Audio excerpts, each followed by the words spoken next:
여러분들은 완전 낯선 사람 몸속에 살고 있다고 느껴본 적이 있나요? 마치 드라마 시크릿 가든처럼요. 가끔 눈이 저절로 경련을 일으키거나 배가 고래처럼 노래하거나 전혀 이유 없이 온몸에 소름이 돋을 때가 있죠. 이제 여러분과 여러분의 몸이 서로를 더 잘 알아볼 때예요.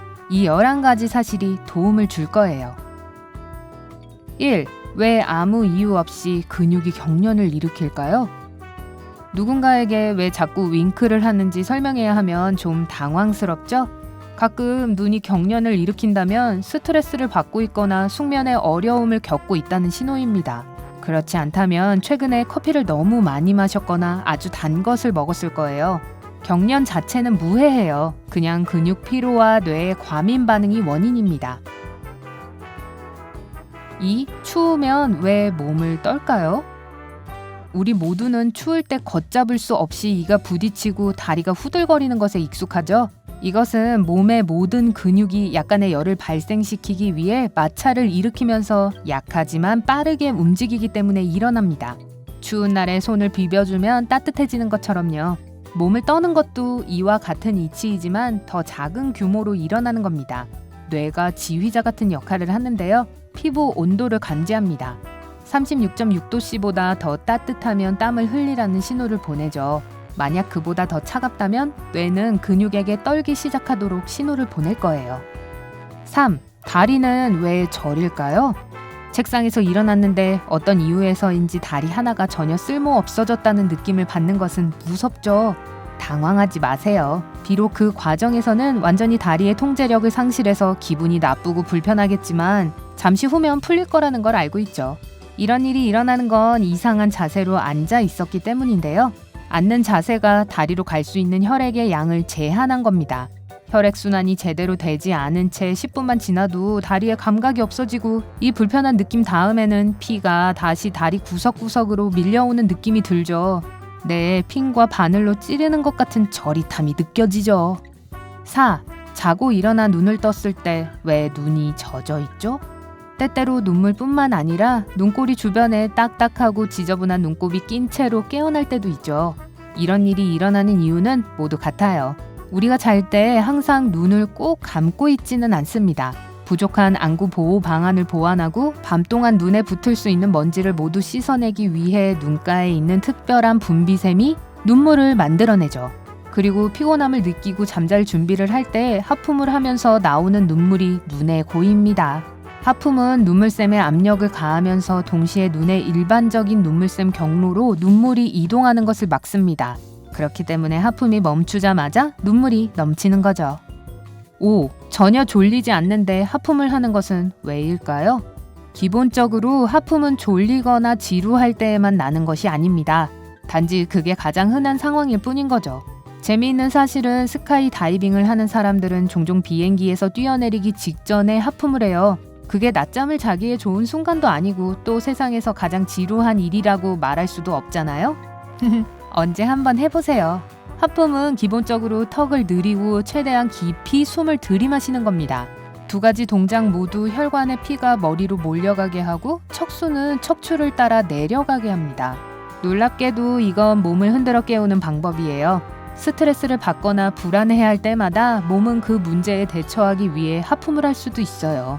하품을 하는 것은 심리적인 이유도 있습니다. 여러분은 아마도 하품이 전염성이 있다는 것을 아실 겁니다. 그건 우리가 매우 사회적인 종이기에 서로의 수면 주기를 맞출 필요가 있죠. 요컨대 한 사람이 피로로 하품을 하기 시작하면 주위에 있는 다른 사람에게 피로 신호를 보내서 모두를 졸리게 합니다. 알고 보니 하품은 마법 같은 거네요. 6. 비문증이 뭔가요? 눈 바로 앞에 정처 없이 떠다니고 있는 듯한 유령 같은 파리를 보신 적 있나요? 아니면 눈 속에 이 파리가 있는 것 같은 경우는요? 두려워하지 마세요. 이건 파리가 아니니까요. 이건 비문이라고 합니다. 비문은 파란 하늘이나 다른 밝은 장면을 볼 때 특히 쉽게 볼 수 있어요. 비문은 정확히 물체는 아닙니다. 단지 눈의 본체 중 하나인 유리체라고 불리는 특정 부분에 있는 작은 결점일 뿐이죠. 우리가 비문을 볼 수 있는 이유는 이 구조적 결함이 동공에서 시각을 만들어내는 망막으로 가는 빛의 진로에 방해가 되기 때문입니다. 그러니 다음에 비문이 보이면 안과에 달려갈 필요가 없어요. 보통은 해롭지 않거든요. 7. 왜 잠에 빠지는 것이 말 그대로 어딘가 빠지는 것 같이 느껴질까요? 잠에서 깨는 최악의 방법은 침대에서 떨어졌다거나 절벽에서 떨어지는 것 같은 끔찍한 느낌 때문에 움찔거리거나 펄쩍 뛰거나 화들짝 놀라서 깨는 거죠. 이런 일은 주로 잠이 든 직후에 나타나는데 정확히 몸의 모든 근육이 동시에 이완될 때 나타나는 것으로 밝혀졌습니다. 뇌가 이것을 위험 신호로 착각해서 그렇다고 하네요. 왜냐하면 보통 모든 근육이 이완되면 넘어질 거기 때문입니다. 그래서 넘어질 것을 대비해 뇌는 당연히 근육을 다시 움직이게 하기 위해 빠른 신호를 많이 보내게 됩니다. 이 현상은 심지어 근육간 대경련이라는 특별한 이름도 가지고 있어요. 같은 일이 더 작은 규모에서 일어나기도 하는데 이것이 잠들었을 때 다리나 팔을 움찔거리게 만들죠. 8. 무서우면 다리가 왜 납덩이처럼 무거워질까요? 깜짝 놀라거나 무서울 때 다리가 나무 둥치처럼 무겁게 느껴질 때가 있죠. 심장은 쿵쾅거리고 피부에는 소름이 돋죠. 이 모든 현상이 모두 같은 과정의 결과예요. 혈류로 유입되는 아드레날린에 대한 반응인 거죠. 아드레날린이 뿜어져 나오면 이른바 투쟁, 도피 반응을 유발합니다. 이 반응은 근육의 긴장과 혈류량을 증가시켜 다리를 무겁게 합니다. 모든 신체 시스템은 완전히 각성되고 강하고 빠르게 행동할 준비를 하게 됩니다. 하지만 동시에 반응은 두 가지 다른 방식으로 나타날 수 있는데요. 올림픽 선수처럼 뛸 수 있거나 근육 하나조차 움직일 수 없을 수도 있습니다. 그 이유는 위험한 상황에 대해 두 가지로 반응을 하기 때문인데요. 하나는 그것을 극복하는 것이고 다른 하나는 완전히 회피하는 거죠. 9. 손을 물에 담그고 있으면 왜 손가락에 주름이 생길까요? 그건 비 오는 날 그런 손으로는 나무에 달린 과일을 더 따기 쉽기 때문이에요. 진짜예요. 제가 설명해 드릴게요. 주름 자체는 피부 속 모세혈관이 수축할 때 생깁니다. 하지만 그게 가장 흥미로운 부분은 아니에요. 과학자들은 손가락의 신경이 손상되면 아무리 오래 물속에 있어도 주름이 전혀 나타나지 않는다는 것을 발견했습니다. 이것은 우리 몸이 물에 일으키는 특정한 반응 때문에 주름이 생긴다는 것을 의미하는데요. 단지 피부 질 자체의 이유가 아니라는 겁니다. 그러니 어떤 생물학적 이유로 중요할 거예요. 젖은 유리구슬을 마른 손, 그리고 젖어서 주름이 잡힌 손으로 주워 담는 다른 실험이 있었습니다. 그 결과 젖은 손으로 구슬을 모으는 것이 훨씬 더 쉽다는 것이 밝혀졌습니다. 발도 마찬가지예요. 주름이 잡힌 채 젖은 표면에 서 있는 것이 훨씬 쉽고 안전합니다.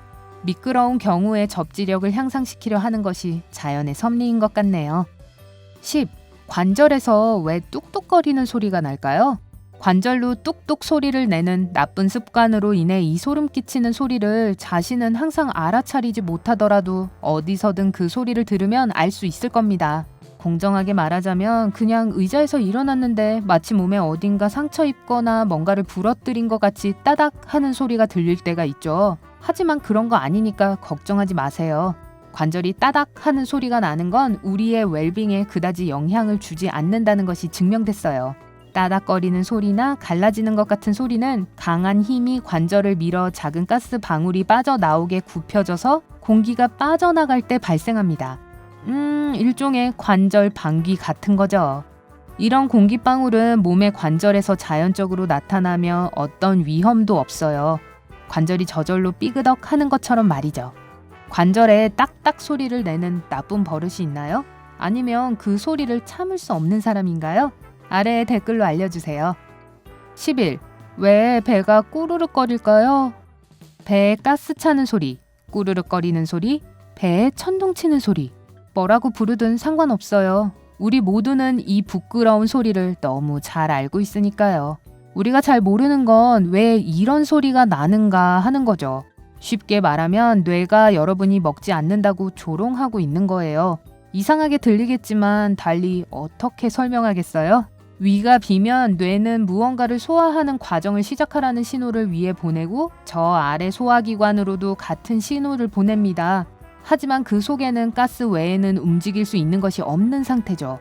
그러니까 그냥 뭐 좀 드시고 내려 보내세요. 네? 오늘 새로운 걸 배웠다면 이 영상에 좋아요를 누르고 친구와 공유하세요. 여러분이 좋아할 만한 다른 영상이 기다리고 있어요. 왼쪽, 오른쪽 중 하나를 클릭하고 즐겁게 감상하기만 하시면 돼요. 밝은 면과 함께 하세요.